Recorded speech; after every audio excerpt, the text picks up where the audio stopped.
کس پسې لاړله وې سچل راته وښیه چې د خواښې نه ډېره تنګه راغلې چې مړه شي لکه په څه طریقه به نو هغه کس ورته ووایي داسې طریقه ولې اختیار وکړه نه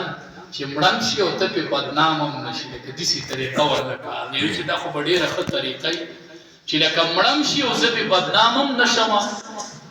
هغه ورته وایي زه درله یو تېل در کومه تېل ته به ورله په دې مالش کوې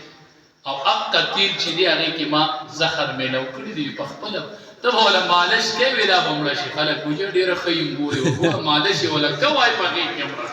وایي دا خو دې راته ډېره ښه طریقه وښوده تېل یې ورله ورکړه هغې به هره ورځ مالش کوو مالش به یې کوو نن به مړه کېږي سبا به مړه کېږي اوس چې مالش یې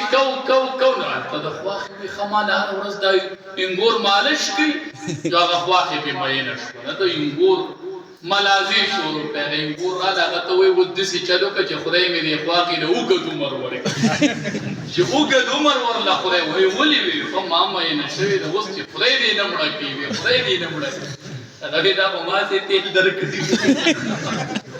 دا یې ولاسې تېل ورکړي او ما چې ستاسو محبت پیدا شي په منځ کې که نه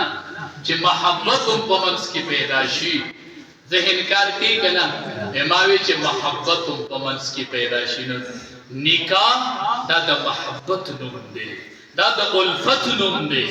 دا د اتفاق نوم دی دا د سکون نوم دی دې له د اختلاف رنګ چا ورکړی نبی علیہ السلام بی بی عائشہ رضی اللہ تعالی عنہا ته وایي اوبه ماله راوړه وی ښه چې اوبه یې راوړلې نو هغې ته نه اوبه وڅښلې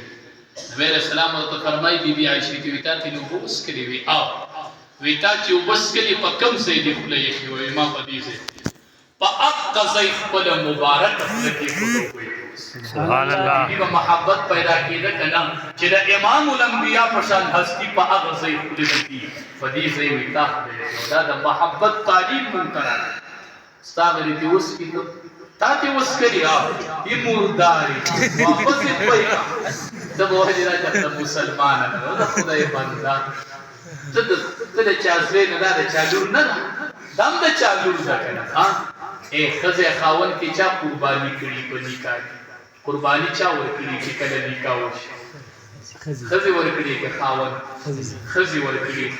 پلار چا پرېښودو ښځې مور چا پرېښوده ښځې خاندان چا پرېښودو ښځې قبیله کور کلی هر څه یې پرېښودو او ستا انتخاب یې وکړو ستا کړه ستا رور ته یې رور وي ستا مور ته یې مور وي ستا قبیلې ته یې قبیله وي او ستا کلي ته یې کلی وي ته ولې د دې سره بده رویه سره تا پسې هر څه پرېنښودل نو قرباني وړومبې بیبي کړي او ښځې خاوند کې مینه د چا سیوه د ښځې سیوه د خاوند نه مینه د ښځې سیوه یې ووایي ځکه دا قاعده ده که نه وایي سیز د خپل اصل سره مینه کوي نو د نارینه اصل آدم علیه السلام الله د څه نه جوړ کړی د خاور او بیبي حوا یې د آدم علیه السلام نو د نارینه اصل خاور او د ښځې اصل نارینه شو نو نارینه به په پټو مینې او ښځه به په نارینه داسې ده که نه سړی ټوله ورځ په پټو ګرځي که نه دې ښځې نه تپوس وکړه ستاسو څومره مړه زه په جایداد څه کوم ونیسې ولې زما خاوند دی خو سم بادشاه دی بادشاه ابدا کوسې ملنګ کې په دې ته بادشاه دا پټي څه کوي او خاوند ګوره دې ټول مطلب په پټو ګرځي او د ښځې ته د پټوړو پته نه چې زمونږ جایداد څه شته ورته پته او د نارینه ورته داسې یاد دي که نه داسې یاد یقین وکړه چې مانځله راځي نو په لار کې به لار نه وي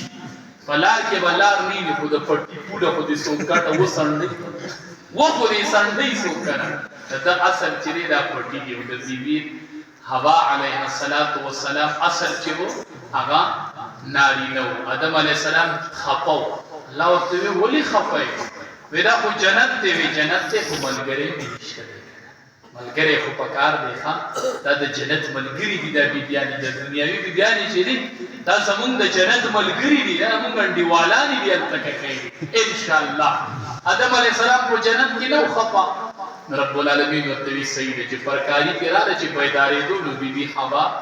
علیها بیبي حوا کې نه الله پیدا کړله د چپې پوښتی ضلع ایسر دا پوښتۍ مې لیدلي که نه دا کږۍ داسې لکه که نه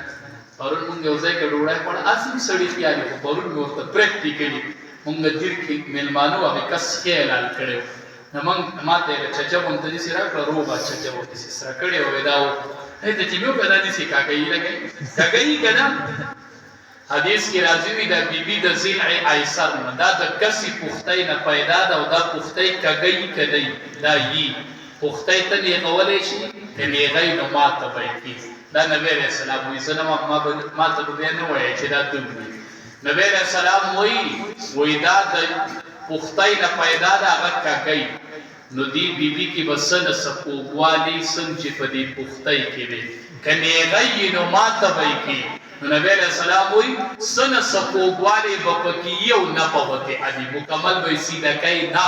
او سیدکی نو ماتا بای مکمل نسیدکی اشرف علی تانوی رحمت اللہ علیہ تقریر کرو